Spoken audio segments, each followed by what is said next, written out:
ऐसे नहीं होता। कुछ मौजज़े खुदा ऑन द स्पॉट करता है, लेकिन कुछ मौजज़े वो आपके वक्त के मुताबिक और आपके फायदे के मुताबिक करना चाहता है। हालेलुया। क्योंकि खुदा जो प्लानिंग मेरे और आपके लिए करेगा वो बेस्ट होगी। जो प्लानिंग हम अपनी सोच से करेंगे, इंज नहीं उंज कर लो, इंज नहीं उंज कर लो, ये इंज उंज कुछ नहीं, सिर्फ एक ही काम करो, एनू लवो ते दुआ करना शुरू। हालेलुया। रास्ते बांटे जाएंगे। हम लोगों को अपनी बातें सुनाना पसंद करते हैं, कहते हैं मेरी बात सुन। हम लोगों के ऊपर ट्रस्ट करते हैं, लेकिन नो, दाऊद कहता है मेरी दुआ पर तेरा कान लगे। कहता है मेरी दुआ तेरे हजूर विच पहुंचे वांग दी मदद की हो जाएगी, कबूल हो जाएगी। आपकी वर्शिप कबूल की जाती है, आपके रोज़े कबूल किए जाते हैं, आपकी दुआएं कबूल की जाती हैं, लेकिन फकत आपने जब भी दुआ करनी है दिल से दुआ करनी है। हालेलुया। किसी के लिए बुरी दुआ मत किया करें। सुन ले, बेट की बात है, कुछ लोग दुआएं करते हैं दूसरों को गिराने के लिए, लेकिन जो मसीही दुआ करता है वो दूसरों को उठाने के लिए करता है। हालेलुया। बाइबल मुकद्दस में यीशु मसीह ने गिरे हुओं को क्या किया है? उठाया है। वो उठाने की कुदरत रखता है, लेकिन बास लोग ऐसे हैं वो सुनते हुए भी ना सुनेंगे और वो देखते हुए भी ना देखेंगे। उनके बारे में खुदा का कलाम कहता है कि ये सुच्चे मोतिये तुमने सुरों के आगे नहीं डालने। अब ये हैरानगी वाली बात है, क्या हम सुरों को कलाम सुनाएंगे? हैरानगी वाली बात है, क्या जंगल में जाके हम सूरों को ही कलाम सुनाएंगे, जानवर को कलाम सुनाएंगे? लेकिन खुदा का कलाम उन्हें सूर कहता है जो उसके कलाम की इज्जत नहीं करते, जो उसके कलाम की रिस्पेक्ट नहीं करते, जो ये नहीं सोचते कि नहीं ये बात मेरे लिए हो सकती है और ये बात से बरकत होगी। हालेलुया। बिशप साहब ने कलाम सुनाया था हमारे यहाँ पर आके, दया यकीन पर मैं आपको अपनी गवाही शेयर करके इसी कलाम के दरमियान में, उससे पहले मैं यकीन निकालता था, पॉसिबल हुआ किसी को दे दिए, कभी चर्च में दे दिया, कुछ ना कुछ ऐसा किया। पर उस दिन वो कलाम जो था मैं गौर से सुन रहा था, मैं सोच रहा था वो सारा कलाम मेरे लिए था। अगर आप ये सोचेंगे कि ये आए, ये हवाला, ये टॉपिक, ये बात मेरे लिए है, तो ये आपको फायदा देगी, ये आपको पावर देगी, ये आपको बुराई से निकाल देगा, ये आपकी जिंदगी में अच्छाई का काम करेगा। लेकिन अगर आप ये लोग सोचेंगे कि ये आए तो सिर्फ और सिर्फ मुझे सुनाने के लिए, मुझे कहने के लिए किया, तो याद रखिए वो कलाम भी आपको फायदा नहीं देगा।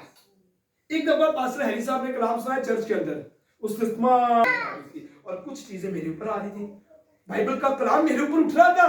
इमरान साहब आप में यूं खुदा ने कहा तुझ पर, ये तेरे लिए था, तू उसको टॉर्चर मत कर, तू ये सोच के मैं तेरे से आज मैंने बात की है। देखा कि बोलने वाले तुम नहीं बल्कि मेरे बाप का रूह है। और यहाँ दाऊद कहता है कि मेरी दुआ पर क्या लगा? अपना कान लगा। अच्छा, जब हम खुदा को अपनी दुआ सुनाएंगे फिर खुदा बोलेगा कि नहीं बोलेगा? बिल्कुल बोलेगा। मैं खुदा के आगे रुकूंगा फिर खुदा मुझे बताएगा कि नहीं बताएगा? बताएगा। कैसे? कलाम बोलता है, ख्वाब। ये बाइबल मैंने रख दी है, ये ले। अब बाइबल को क्या आपसे बोले? अपने मौजज़ात के जरिए वो तब भी बोलेगा। सोचने वाली बात है ना। लिखा है कि मैंने अपने खादिमों को चरवाहे बना के तुम्हारे दरमियान में रखा। हालेलुया। कोई भी बंदा आप में से कलाम सुनाकर जगह पर खड़ा होके उसकी बात को अनसुनी न किया करे, उस वक्त वो नहीं खुदा आपसे, हालेलुया, खुदा आपसे बात कर रहा होता है।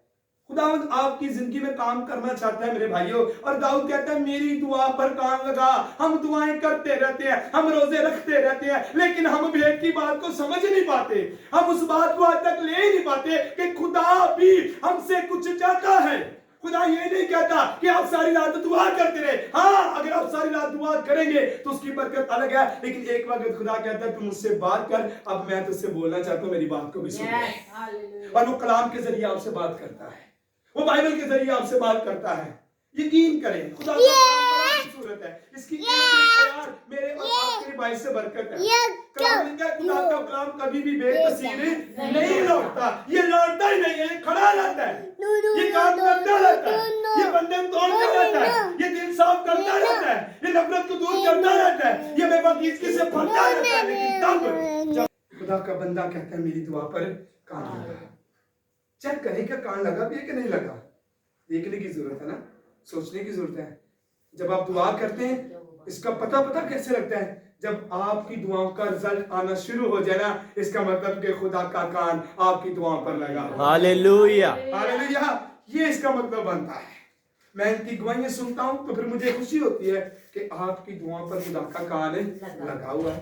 मैंने बड़ी अच्छी गवाही, जिसने कहा मैंने 2 महीने अपनी बच्ची को पढ़ाया नहीं था, मैं यहाँ पर रही हूँ तो पढ़ाई में कम टाइम देती थी, लेकिन ये कैसे हो गया?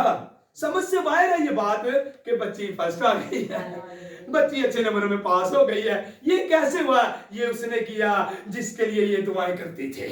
ये उसने किया, उसका कान लगा हुआ था, वो जानता था, वो देखता था, वो समझता था, वो सोचता था कि मैंने अपनी बच्ची को सरफराज करना है। Hallelujah, hallelujah. मेरी दुआओं पर अपना कान लगा ले खुदावंदा। आज रात के खुदावंदा, हम अपनी दुआएं तेरे कदमों में रख देते हैं खुदा। हम इसको लायक नहीं कि तुझसे कुछ मांग सके, लेकिन तूने कहा मांगो तो तुम्हें, ढूंढोगे तो तुम, खटखटाओगे तो तुम्हारे वास्ते कब खुलेगा? जब कान लगाए। बगैर कान दे भी गल नहीं होती। कदी कदार अंदर चुगली करदा है ते बीबियां ते अक्सर ते कोई जेड़े तस्कोले लोग हुंदे ने गल्लां सुनने वाले, ਉਹ ਧਿਆਨ ਨਾਲ ਗੱਲ ਲੈਣਗੇ ਤੇ ਕਈ ਏਡੇ ਕਿ ਤੇਜ਼ ਨੇ 4 ਬੰਦਿਆਂ ਚ ਅੱਜ ਬੈਠੇ ਹੋਈਏ ਨਾ, ਉਹਦੀ ਗੱਲ ਸੁਣਨੀ है ਅੱਖਾਂ इधर ਤੇ कान इधर होता है ना। क्यों? क्योंकि हम उनकी बात को क्या कर सके, सुन सके। वो हमारे बारे में तो नहीं बात कर रहे, या वो किस तरह की बात कर रहे, ध्यान कहीं और कान कहीं और। लेकिन दाऊद रास्तबाजी की बात करता है, कहते मैं दुआ करांगा ते कान तू मेरी दुआ ते ला देना है, क्योंकि मैं दुआ तेरे लिए कर रहा हूं, मैं दुआ तेरी हजूरी में कर रहा हूँ, मैं दुआ तेरी मामूरी में कर रहा हूँ। आज रात खुदा यहाँ पर मौजूद है, वो हर एक फर्द बशर को बचाना और छुड़ाना चाहता है। फकत हमें कलाम पर अमल करने की जरूरत है। हर वक्त झुका करे और हर वक्त खुदा की हुजूरी को अपनी जिंदगी में महसूस किया करें। जो लोग उसकी प्रेजेंस को महसूस नहीं करते, जो उसकी मर्जी के मुताबिक नहीं चलते, वो कभी सरफराज नहीं होते। वो कभी सरफराज नहीं। सरफराजी क्या है? पैसा। सरफराजी क्या है? अच्छा घर। सरफराजी क्या है? आपकी अच्छी सेहत। सरफराजी क्या है? आपके चेहरे का वाइट रंग। सरफराजी क्या है? आप बहुत खूबसूरत लगते हैं। नो, ये सरफराजी नहीं है। सरफराजी है जैसे उसने कहा, यशवा उठ लोग साथ ले जा, और फिर कहते हैं जहां तेरे पांव का तलवा टिकेगा वो जगह मैं तुझे दे दूंगा।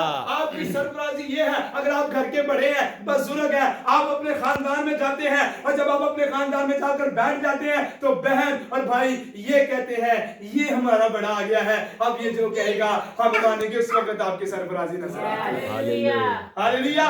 उस वक्त आपकी ब्लेसिंग नजर आती है। उस वक्त पता लगता है कि खुदा वाकई मेरे साथ है, क्योंकि लिखा है कि वो अपने बंदों को कभी शर्मिंदा होने नहीं देता, कभी भी गिरने होवे ओदे बंदे ये किवें हो सकता है? क्योंकि किसी घर जो पीछे रह जाए ये नहीं हो सकता। दाऊद पीछे रहा, वो हर बात में आगे रहा।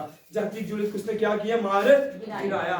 और भाई भी इसको कहते हैं, बाप भी इसको कहता है, और बादशाह भी इसको रद्द कर देता है।